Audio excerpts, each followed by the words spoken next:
Hello and welcome to Newswire with me, Ayza Omar. We'll be talking about what is transpiring in Libya. Now, there was this Berlin summit where several foreign powers signed a landmark agreement to limit external interference in the war in Libya and to also push the country's warring factions towards a peaceful end to this fighting. Now, the violators of the truce, as this 55-point communique issued after the Berlin summit, it basically says that those violators will be facing sanctions. Now, violence did escalate in Libya since April 2019 when renegade General Khalifa Haftar, leading a group of militias, including the Kremlin-linked Wagner Group and the Sudanese Rapid Support Forces, they set off to take over Tripoli and failed. Now, Haftar, who has a parallel government running in the east of Libya, also controls most of the country's oil fields. His international supporters include Russia, the UAE, France, and Egypt. On the other hand, the GNA, the UN-recognized government, it has the support of Turkey and controls just one-third of the country. So Libya is not new to internal conflict. It has been in turmoil since the death of Muammar Gaddafi back in 2011 uprising. Now, since then, various factions and militias, they've been fighting to take control of what is Africa's largest oil reserves. But of late, things got even more heated after Turkey got a go-ahead from its parliament earlier this month to send troops to help Libya's GNA, even though there are, by some accounts, only 80 Turkish troops on the ground. Violence did escalate between these two groups. An earlier attempt we saw last week for ceasefire failed miserably in Moscow after Haftar refused to sign the draft agreement. So what we're looking to address today and discuss is what can we say about the success of the Berlin summit, and a lot more. So before any further ado, let me introduce who we'll be talking today. We have us Mr. Ferhat, Polat, researcher at TRT World Research Center. He's joining us from Istanbul. We also have Dr. Matteo Capasso. He is a Middle East expert and research associate at the European University Institute in Florence. And he's also the associate editor of Middle East Critique. He's joining us today from Florence, Italy. And our third guest is Ms. Valeria Giannotta. She's an academician and an expert of international relations at Turk Hava Kurum University in Ankara. She is today joining us from Rome. So welcome to all three of you to this conversation. If I can start with you, Mr. Ferhat, the Berlin summit, it saw huge attendance, right? We saw Turkey, we saw Russia, UAE, Egypt. They were all there, and there were representatives from the US, the UK, France, Germany, and many other countries, and also the UN.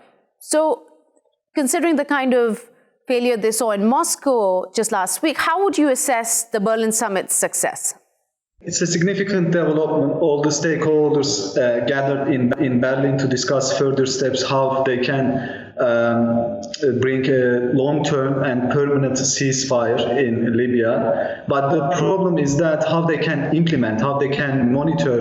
In coming days, we will see which countries they can send commissions to observe and what's happening on the ground. But it's a great development. It's a modest step that has been taken by the biggest power brokers in Libya. Particularly Russia and Turkey played significant role to take this issue to Berlin Peace Conference.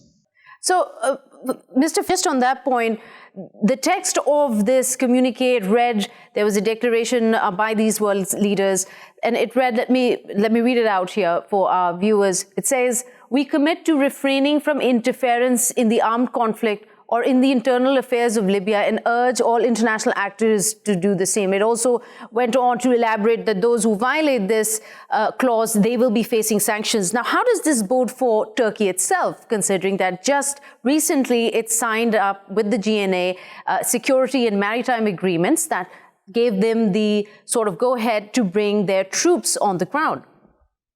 Yeah, but Turkey is helping legitimate government, internationally recognized government. So whatever happened, it's all in line with international law. So Turkey is supporting internationally recognized government. So on the other hand, there is another leader who called himself as a general, Khalifa Haftar, who controls much of the east of Libya and most of the oil fields.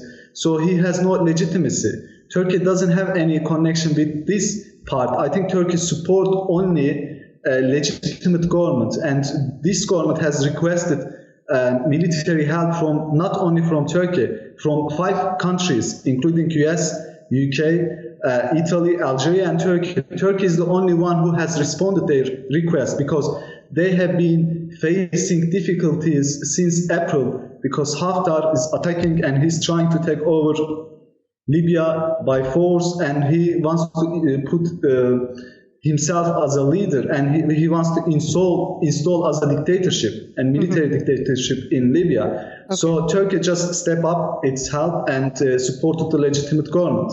Ms. Valeria Giannotta, let's bring you into this conversation. Do you agree with what Mr. Ferhat is saying here, that Turkey's interference is going to be seen as foreign interference, not really, because it backs the UN-recognized government? I mean, how does it work with this new communique out? Well, I think the assumption is correct. And moreover, we should consider that Turkey sent the troops not in order to fight on the ground, but to coordinate, to give support to the Tripoli government, actually. So that was made clearly by the president several times, that we are not going there to fight on the ground, but in order to cooperate. Indeed, the number of the soldiers that they left for Libya is quite small. They are around 200 people. So they are supposed to build a base in order to coordinate the operation, not to intervene or interfere in the ground. So anyway, Turkey is there under the scope of the United Nations. So it's supporting a recognized government by the international community. And overall, after the truce and the ceasefire, it's not supposed to, as it did not do before, it's not going to deliver any weapons or anything to the soldiers on the ground. Okay, so Dr. Matteo, again, it's not just the communique, but an already existing UN-imposed arms embargo here in Libya, which every supporter, or whether it is Haftar supporters, international supporters, or the UN-recognized governments, they have been continuously ignoring this. So where does that stand now, considering we know that the Wagner footprint is pretty significant? I mean, by some reports, 1,500 troops are already on the ground supporting Haftar. And of course, the presence and the influence of UAE in Egypt is also pretty significant. So how do you see this communique in light of those rules that have been ignored so far? Thanks, Ayza, first for inviting me here. Yeah, you raised a significant point regarding the arms embargo. The UN and the international community has been trying to impose this arms embargo back since in the past few years, but hardly has been able to implement it, as your first guest Farhad was talking about. And I don't see any significant change when it comes to the Berlin conference in being able to set up those monitoring mechanisms and these concrete initiatives to stop the arms embargo. Because as you also rightly said, I mean, the international community has, on the one hand, is trying, and I'm talking about the UN, has been trying to impose an arms embargo. On the other hand, it doesn't matter whether it's the Haftar or the UN-backed government, the same international actors have shown their total willingness to contradict what they've been discussing at the level of the UN. So this raises also the questions of how relevant can the UN be in this case, or whether we are waiting for somebody really to end this conflict militarily. And I really don't know how the Berlin conference has been able to advance this situation, considering also the fact that we continue to keep talking about two main factions in Libya, but we forget that both Haftar and Sarraj, they have not a total control of the people on the ground at the same time. So even if you're going to sign a peace deal between Haftar and Sarraj, that doesn't mean that those on the ground are going to respect it. I think there's a really key point you touched on, Dr. Matteo, and I want to bring this up to you, Farhad, because we're talking about here putting two entities who have been literally fighting it off each other, while one of them, putting them on the same plane. One is the UN-recognized government, Fayez al-Sarraj is leading that, and then there is the Eastern sort of parallel government running, which is a renegade general. So we are in a way all endorsing his existence, giving it legitimacy, saying that yes, that ragtag brigade or militias that he is leading, who include some very extremist jihadi groups, is, an equivalent to a UN-recognized government. So how does this even pan out, seriously speaking, in the long run, if we're going to take both of them on the same plane? Let's remember Haftar history. Haftar has attended several peace conferences in the past, like in Italy and in France. He goes there, he shake hands and accept the principles of the ceasefire or peace conferences, but then he doesn't abide by any peace process and peace initiatives. He just wants to take over Tripoli, where internationally recognized government is based, and he wants to impose his military dictatorship. He doesn't listen to large majority of Libyan people, because they had 42 years of Gaddafi era dictatorship, and that's why in 2011 they had revolution to bring more civilian authority, more democratic institution. But several times Haftar has stated Libya is not ready for democracy, and he's cooperating with many militia groups. He doesn't have an army, self-styled Libyan national army. Basically, it's just a ragtag of different militia groups, and therefore his operation is lined with different militia groups. On the other hand, I can admit that GNA doesn't have a very strong army, and they try to impose their rule across the country, but Haftar seems to be the main obstacle to achieve that, because let's remember, in Moscow he agreed, Mr. Sarraj, Prime Minister of GNA, accepted the ceasefire, but Haftar left Moscow without signing any peace agreement. That's a clear message. And also we have to remember on 4th of April 2019, when United Nations Secretary was in Tripoli in order to lay the groundwork for upcoming conference to reunite the country, that day he launched his offensive. So that's a clear message to international community. He doesn't want to accept GNA as a legitimate government. And that's the problem, isn't it, Mr. Ferhat, that while the international community, while the US, Egypt, UAE, Russia, Turkey, the UK, France, everybody in this summit have talked about that how it is imperative that they should work towards disarming militias. It is imperative that oil resources distribution is continued without halt, that progress towards forming a single government is made. But it seems like nobody's really addressing the elephant in the room. Miss Valerie, if I could get your comments on this, Miss Valeria, on whether or not the seriousness of the situation reflects from the kind of contributions these countries are making, when it's very clear who they're backing and for what reasons they're backing them. Well, definitely the conference they held in Berlin tried to draw some lines in order to achieve a political solution. A political solution that is very difficult to achieve in the short run, in the short time. We have many actors on the ground. As it was already pointed out, we have two governments, one internationally recognized and the other one who is a sort of led by a warlord, Haftar. And within these two opponent lines, there are different actors. Even within the wide European spectrum, on one side we have France, and the other side there is Italy. So there are several different interests on the ground. It's a sort of, it's following a sort of a proxy war logic, where everybody is competing in Libya in order to achieve something, rather to be international or regional actor, rather to have energy outcome out of the ground. But the solution in the short term is very difficult to reach. Meanwhile, the conference in Berlin was held, Haftar did not even respect the tools of the ceasefire. So what I see in the short term is the status quo. And maybe the easiest solution is just to give Libya as a two-state government, which is already difficult to reach. Of course, what we witnessed in Berlin is a sort of intention of the international community, of the European Union as well, to play on the ground, to have a stake. Already, the main tension we witnessed was between France and Italy.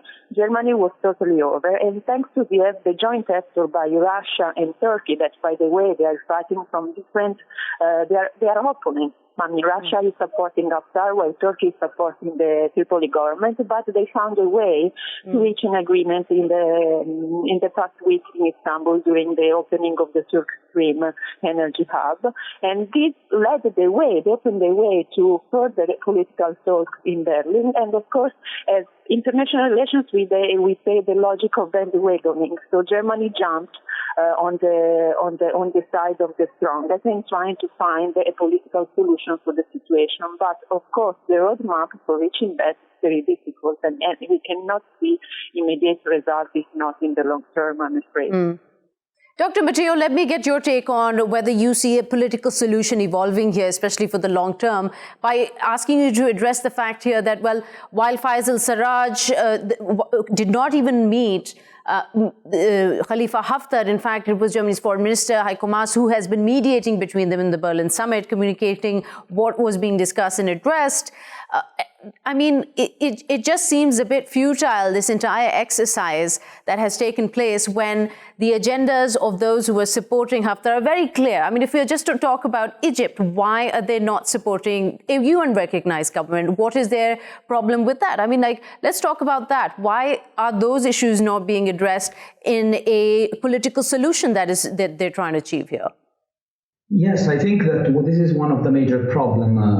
Yes, the Berlin conference was significant in the sense that it tried to bring the different actors to a table and discuss important issues when it comes to Libya. But at the same time, yeah, it remains an elephant in the room, which is, I agree with, which is what I second when Valeria talks about the proxy wars, because, but I would also go as far as talking about, in identifying not simply a proxy war, but a logic to those wars that have been launched a lot on different Middle Eastern countries throughout the years, mostly by the US. But now we can see that there are basically all international powers willing to take over the role of the US in the region. And I'm talking about a logic which is related to the extraction of resources from those countries, literally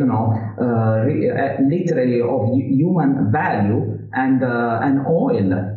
We cannot forget that we have seen those same situations in Iraq taking place, in Afghanistan, and Libya is not very far off from those conflicts.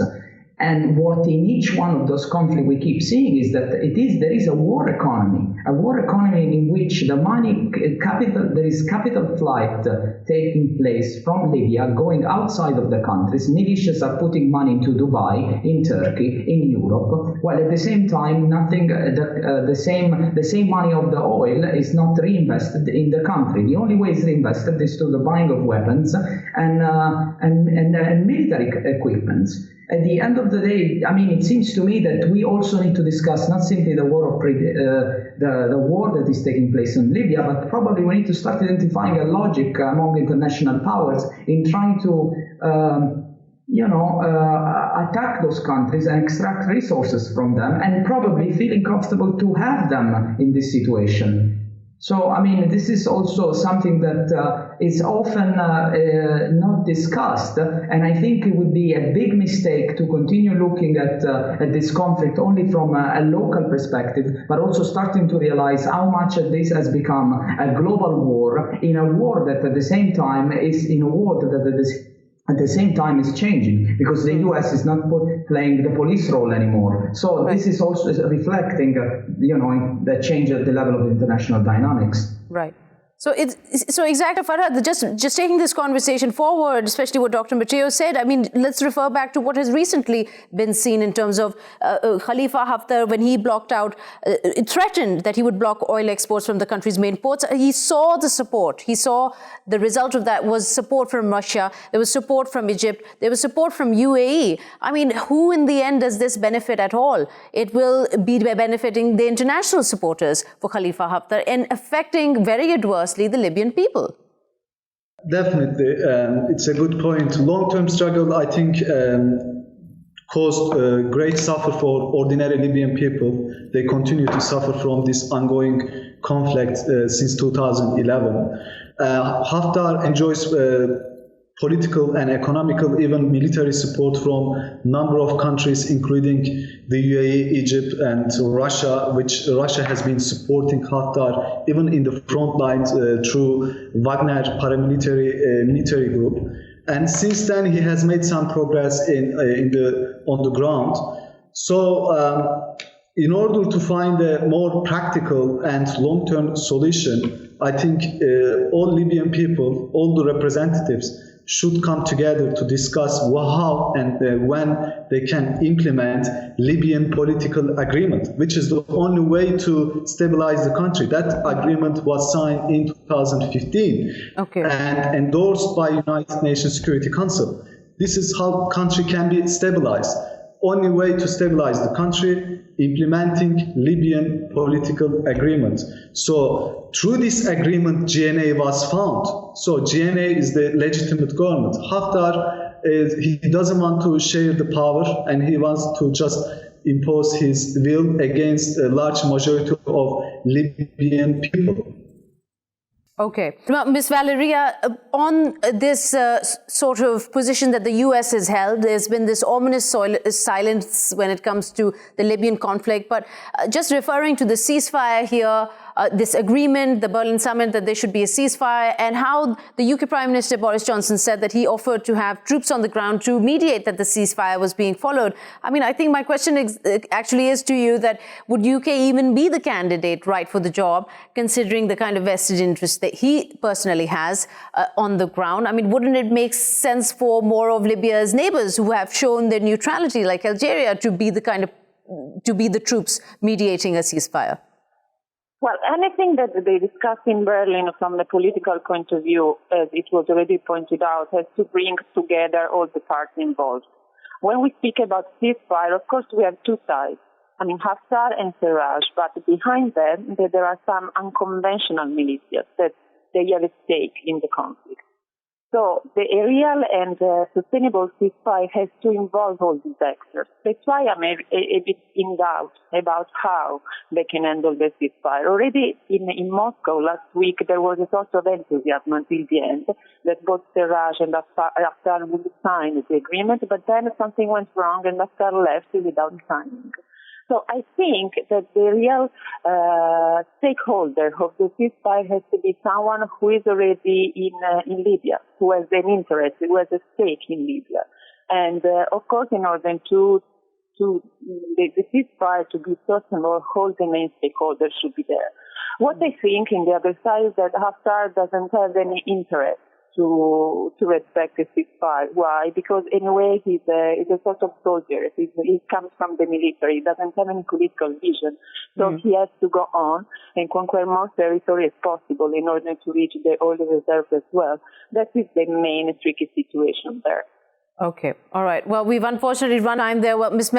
Valeria, Dr. Matteo, and Mr. Ferhat, thank you so much for your time. And here we're going to take a quick short break. We'll be back to talk about Iran threatening to walk out of the NPT.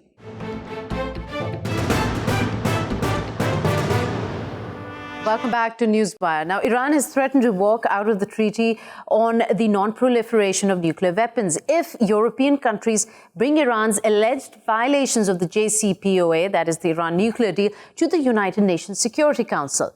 Now, UK, France, Germany, they've all formally accused Iran of breaking the 2015 agreement that limited Iran's nuclear program, taking the first step, essentially, towards reimposing UN sanctions. Now, this has in itself, they have in itself launched a dispute mechanism under the JCPOA, which in itself will take 65 days. And it's a pretty complicated process. We'll be talking a little about that also. Now, if they cannot resolve their dispute with this method, then this could revive those UN sanctions on Iran that had been suspended under the JCPOA deal in 2015. Now, this would also include an arms embargo on Iran. Now, Iran has said earlier this month that it would scrap all limits on enriching uranium, but would continue to cooperate with the UN nuclear watchdog, that is the international agency for monitoring the nuclear weapon development in these countries.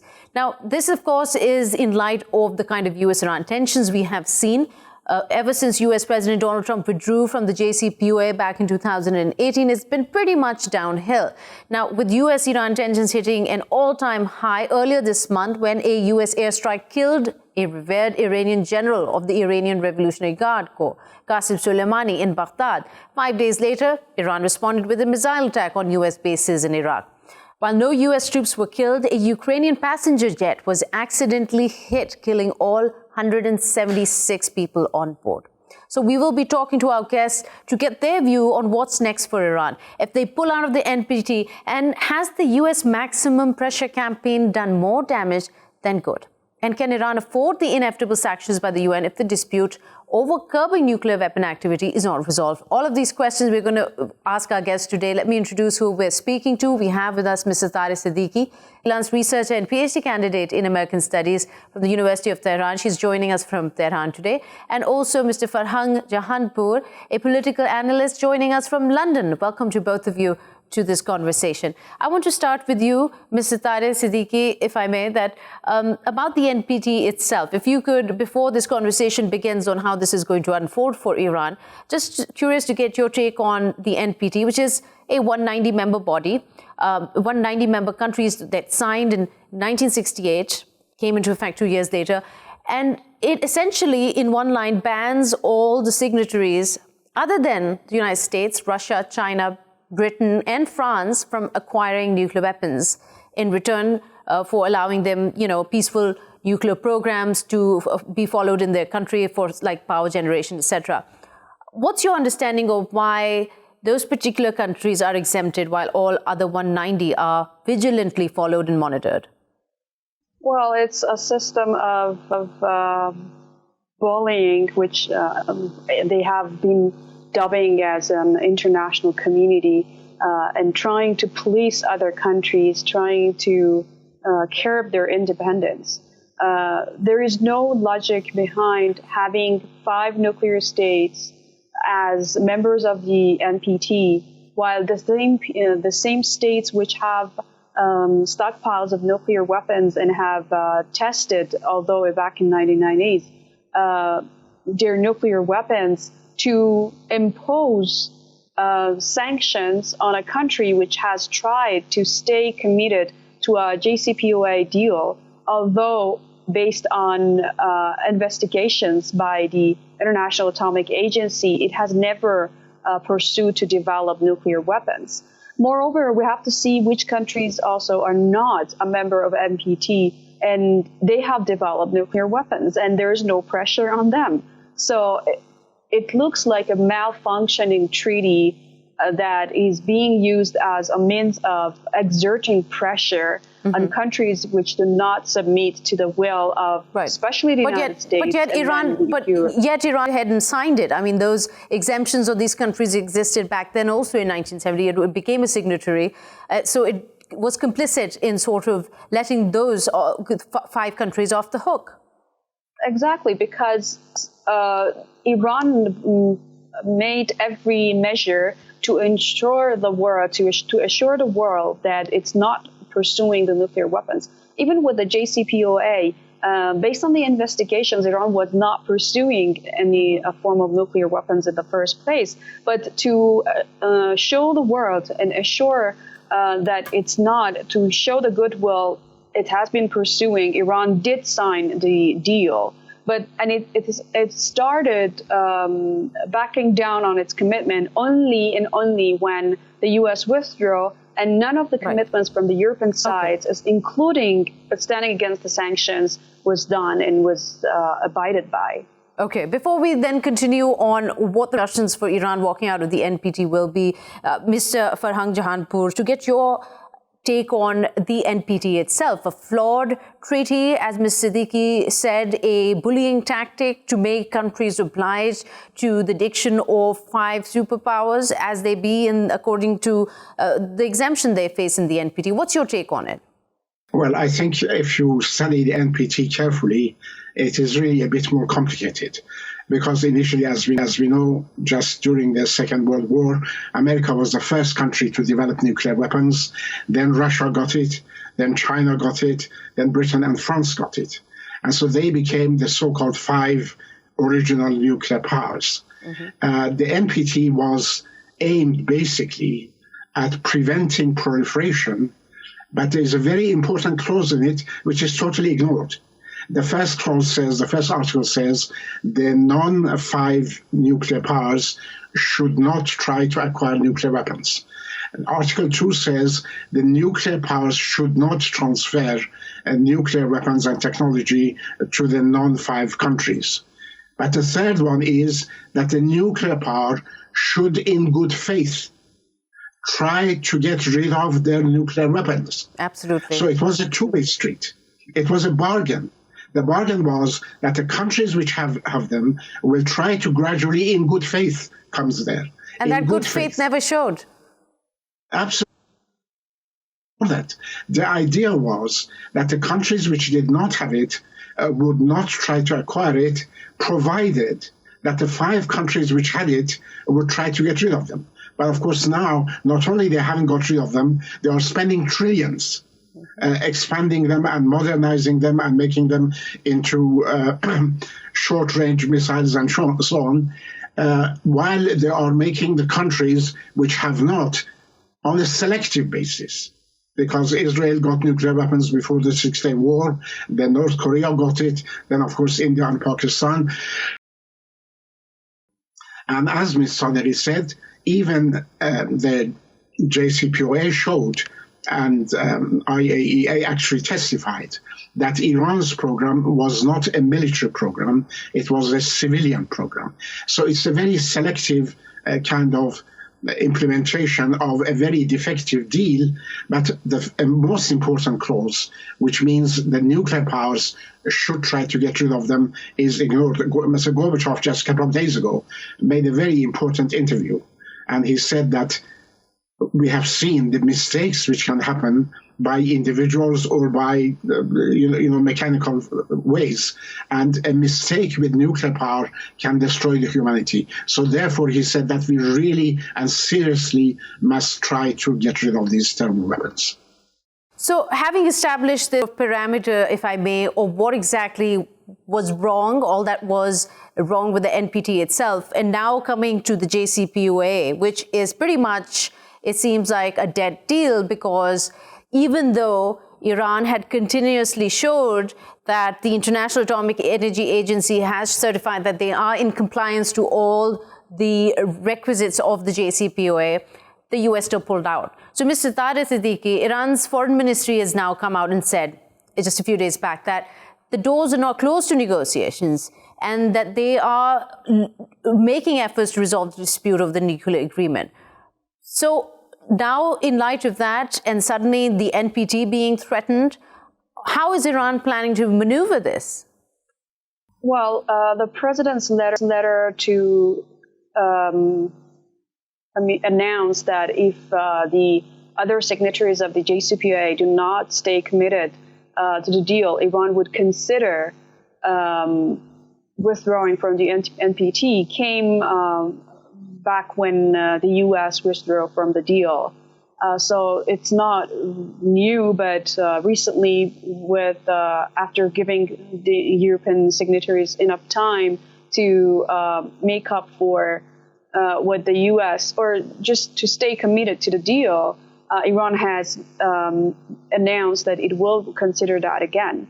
And let's not forget that Iran's lessening of its commitment within the deal has been based on and predicted based on clauses of the same deal. I mean, the JCPOA has predicted that if the other parties do not lift sanctions and do not commit to their promises, then there is a dispute channel, and before that, there are steps for Iran to start going back to its nuclear program, which, let's not forget that it has always been peaceful. So I think Iran is still giving chance to Europeans to see what they can do before sending Iran's case to the Security Council, which is in itself go back to a cycle. Right, exactly it seems to have to a vicious cycle here. Mr. Farhang, if I could get your sort of take on this. Tehran has held several meetings with Europeans, and it's always said that they will decrease their nuclear commitments if the Europeans, they can guarantee economic benefits, something that Iran is meant to receive in return of, as being part of the JCPOA, and it has not yet received them. So, I mean, is it realistic then for UK, France, and Germany to turn around and accuse Iran of violating the JCPOA terms when it's never upheld its side of the bargain? Absolutely, because a deal has got two sides to it. If one side completely breaks it, then the other side cannot be expected to completely comply with it. It's important to bear in mind that the IAEA, in 15 separate reports, 5 of them incidentally since President Trump came to power, has testified that Iran has completely fulfilled its obligations under the JCPOA. Let's remember, it was an agreement between Iran, endorsed by the Security Council unanimously, and by the EU, and with the United States, Britain, France, Germany, Russia, and China, so in fact all the world powers. And as Ms. Sadeqi said, a clause in the agreement is that if one side starts to break their commitments, the other side can do the same.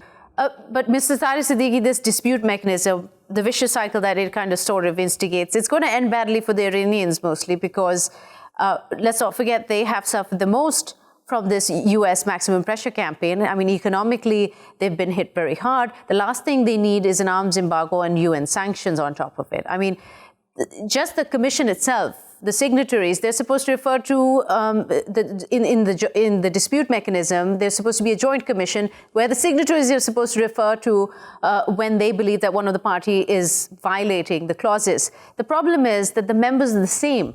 It's Iran, Russia, China, Germany, France, Britain, all of them, they're going to be the ones who are going to be part of this commission. How is this going to solve anything? Exactly. That's why I said it's going to go back to a cycle without getting any result and just more pressure.